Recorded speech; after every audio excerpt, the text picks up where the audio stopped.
Look, LMSTactical has awesome information and great videos, but he has a very foul mouth.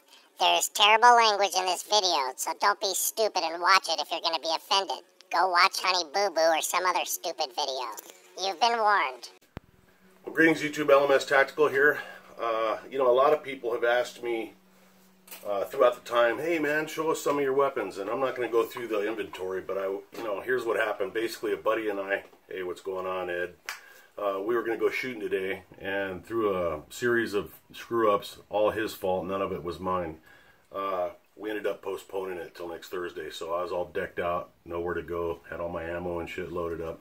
So before I put that stuff away, I thought, hey, I'll make a video. And one of the things I was going to show you, and I'll show you next Thursday, I'm going to actually do some videos when we're out here shooting it. But this, some of you may recognize, is the Saiga 12-gauge semi-automatic shotgun from Russia.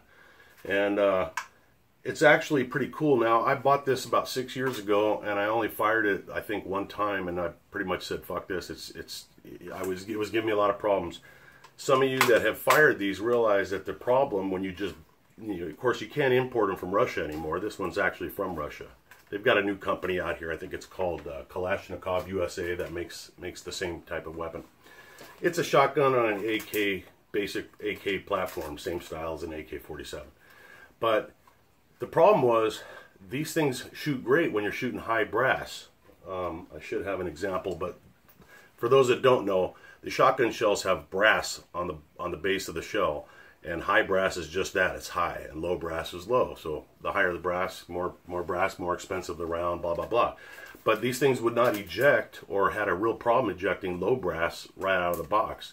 And so what happened is my buddy Ed, he's my new man crush because he's like a gun dude, and I like gun dudes. He basically took this thing, took it apart, and you can't really see it on the video because I'm using my cell phone, but he polished it up really, really good. And this is an idea or a suggestion for those of you that are having that same problem. And there's a million YouTube videos that'll show you how to do this. But he polished it up really well, and he got the action working really good. Now, before he did that, that sounded like basically a bumper being dragged across a waffle iron. That's how, and it took some real muscle. So that, and then I also, I went ahead and I changed out the gas port, whatever gas block. So this is the one that came with it. It's basically a one or two position, which regulates the amount of gas that is blown back to cycle the weapon. And I put in a new one that's got 6 positions on it. So you can, position number 6 is wide open. You're getting maximum gas flow back to cycle the weapon. And you can get that, Ed actually picked it up for me, and I can't remember where he got it, but you can get them anywhere, actually. Just go on the internet. And I haven't fired it yet, but he shot it, and he sent me a video of, we've got the 12-round drums, and he put 12 rounds through this bad boy in about 2.4 seconds. So that was sweet.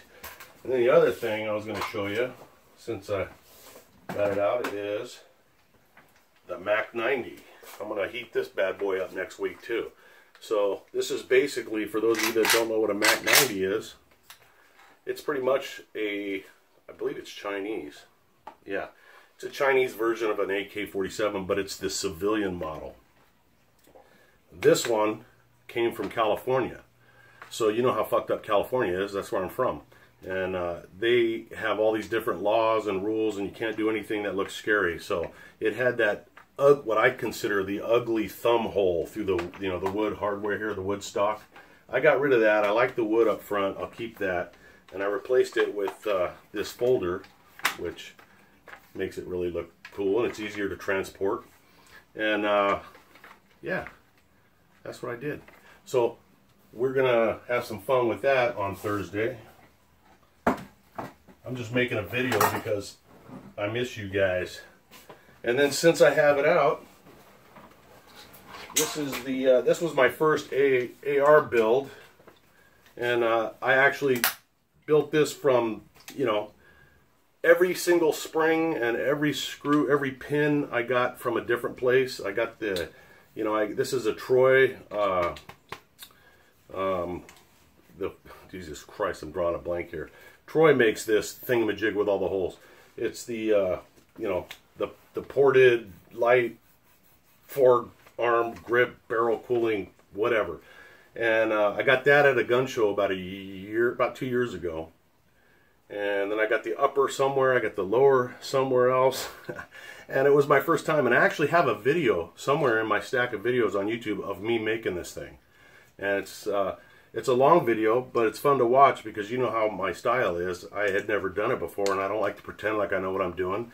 I work shit out right in front of you, and you get all the cussing and all the fun and all the springs flying across the room just as it happened. So that's that. And then, of course, you guys already know what I carry on my side, which is the trusty Glock 23, which is a 40 caliber. And I wanted to show you my skull slide cover there. I don't know if I can. Isn't that cool? That and the tritium sights is the only thing I added onto it. I got to be careful because that one is hot. That's it, man. That's a video just to show you that I still think about you.